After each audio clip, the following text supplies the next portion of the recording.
Estamos en el capítulo 30, las dos repúblicas o Roma o los Estados Unidos. El título es La Segunda Gran Apostasía, segunda parte.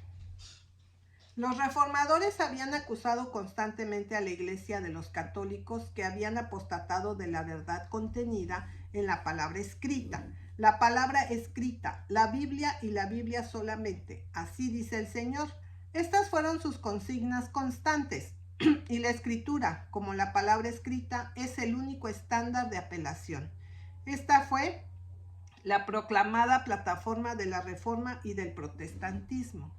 La escritura y la tradición, la Biblia interpretada por la Iglesia y de acuerdo con el consentimiento unánime de los padres, esta era la posición y la afirmación de la Iglesia Católica. Este fue el tema principal en el Concilio de Trento, que fue llamado especialmente para considerar las preguntas que se habían levantado y obligado a la atención de Europa por los reformadores. La primera pregunta sobre la fe que fue considerada por el Consejo fue la cuestión involucrada en este problema. Había un partido fuerte, incluso de los católicos, dentro del Consejo, que estaban a favor de abandonar la tradición y adoptar las escrituras solamente, como el estándar de autoridad. Esta opinión fue tan decidida en los debates en el concilio que los legados del Papa le escribieron que había una fuerte tendencia a dejar de lado la tradición por completo y hacer de la escritura la única norma de apelación. Pero hacer esto evidentemente sería recorrer un largo camino justificando las afirmaciones de los protestantes. Pero esta crisis recayó sobre la porción ultracatólica del Consejo en la tarea de convencer a los demás de que la escritura y tradición era el único terreno seguro sobre el que apoyarse. Si esto podría hacerse, el Consejo podría ser llevado a emitir un decreto condenando la reforma. De lo contrario, no. Se obtuvo una votación y el 8 de abril de 1546, el Consejo aprobó dos decretos, el primero de los cuales promulga bajo anatema que la escritura y la tradición deben ser recibidas y veneradas igualmente, y que los libros deuterocanónicos, los apócrifos, son parte del canon de las escrituras. El segundo decreto declara que la Vulgata es la única auténtica y estándar versión latina y le da tal autoridad que reemplaza los textos originales, prohíbe la interpretación de las escrituras contrario al sentido recibido por la Iglesia o incluso contrario con el consentimiento unánime de los padres. Sin embargo, a pesar de todo esto, la cuestión no estaba resuelta. Se mantuvo constantemente recurrente en el Consejo. Muchos de los que votaron a favor del decreto estaban muy inquietos al respecto. En este punto, el escritor católico H.J. Holtzman da cuenta de lo siguiente. El Consejo fue unánimemente de la opinión de Ambrosius Pelargus, que sin precio se preparara ningún triunfo para los protestantes para poder decir que el concilio había condenado a la vieja iglesia. Pero esta práctica causó un sinfín de problemas, sin dar nunca una buena seguridad. De hecho, requirió para esta crisis que la sagacidad casi divina que el legado español atribuyó al sínodo del 15 de marzo de 1562.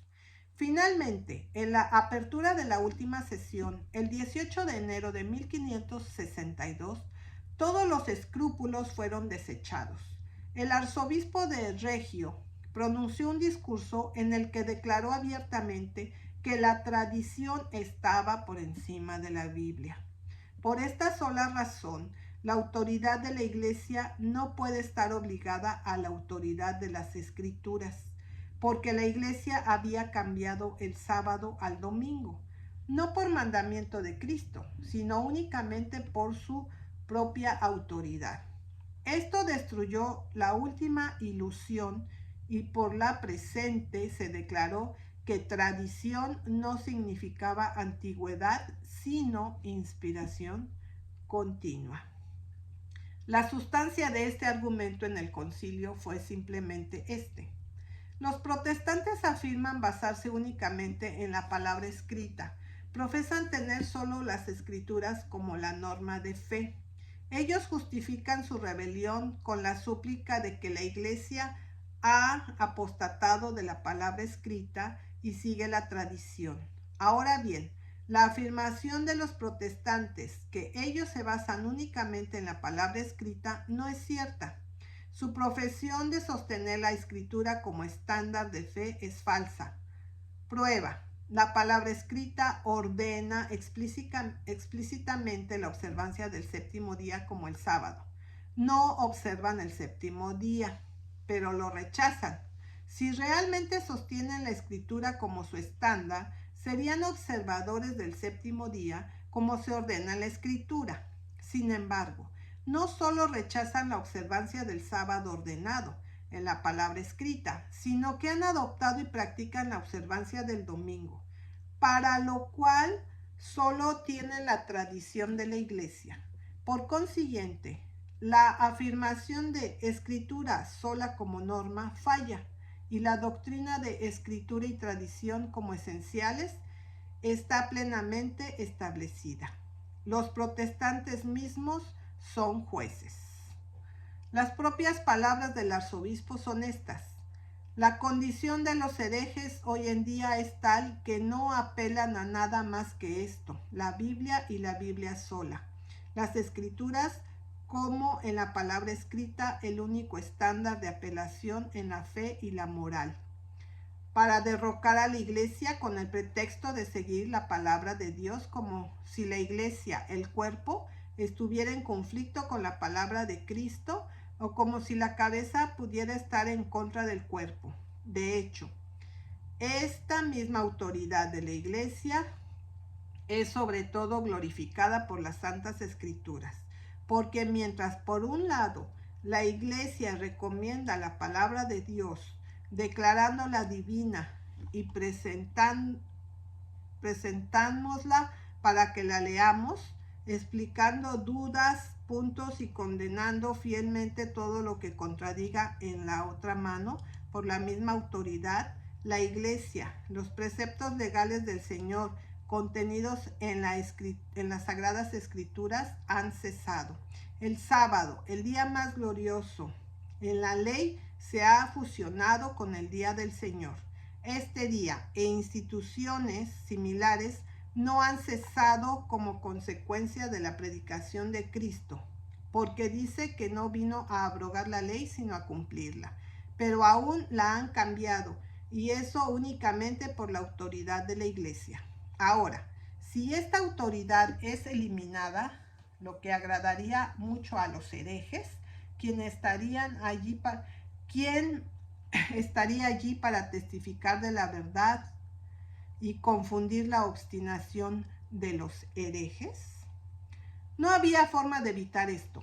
Para los protestantes, en su propia declaración de fe, la Confesión de Augsburgo, 1530, había admitido claramente que la observación del Día del Señor había sido designada por la Iglesia solamente. Como el doctor Holtzmann dice, que este argumento destruyó la última ilusión.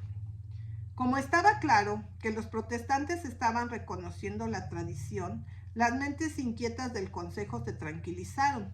Así fue la inconsistencia de la práctica protestante con la profesión protestante que dio a la Iglesia Católica su terreno largamente buscado y ansiosamente deseado para condenar el protestantismo y todo el movimiento de la Reforma como solo una rebelión egoísta y ambiciosa contra la autoridad de la Iglesia. Y en esta controversia vital, la clave, la expresión culminativa de la inconsistencia protestante estaba en el rechazo del sábado del Señor, el séptimo día, como lo prescriben las Escrituras, y la adopción y observancia del domingo según lo ordenado por la Iglesia Católica. Y esta es hoy la posición de las respectivas partes para esta controversia. Hoy en día, este es el tema vital sobre el que la Iglesia Católica procesa el protestantismo y sobre la cual ella condena el curso del protestantismo popular como indefendible, autocontradictorio y suicida. Sin embargo, a pesar de la historia y el hecho, a pesar de los conocimientos de la historia y del hecho, a pesar de la escritura y a pesar de toda esta inconsistencia, el profeso protestantismo actual se embrutece persistentemente, no solo en aceptar y observar el domingo, sino también en violar todos los principios del verdadero protestantismo y actuando sobre los principios de la base papal solamente, en su mantenimiento. He aquí algunas palabras de mayor peso solamente más que nunca, tan fiel del protestantismo popular de hoy como eran de la religión apóstata de la época de Lutero. La reforma se llevó a cabo en nombre de un espíritu de principio. Ella había proclamado como su maestro la palabra de Dios para la salvación, fe por Rey a Jesucristo, para las armas, el Espíritu Santo, y por estos mismos medios había rechazado todos los elementos mundanos. Roma había sido establecida por la ley de un mandamiento carnal, la reforma por el poder de una vida sin fin. El evangelio de los reformadores no tenía nada que ver con el mundo y con la política. Mientras que la jerarquía romana se había convertido en una cuestión de diplomacia y una intriga de la corte, la reforma estaba destinada a no ejercer ninguna otra influencia sobre príncipes y pueblos que la que procede del Evangelio de la paz. Si la reforma, habiendo alcanzado cierto punto, se volviera falsa con su naturaleza, comenzaría a parlamentar y contemporizar con el mundo, y dejaría de sí para seguir el principio espiritual que había proclamado tan fuerte, sería infiel a Dios y a sí misma. De ahora en adelante su declive estaría en su mano. Es imposible que una sociedad prospere si es infiel a los principios que establece.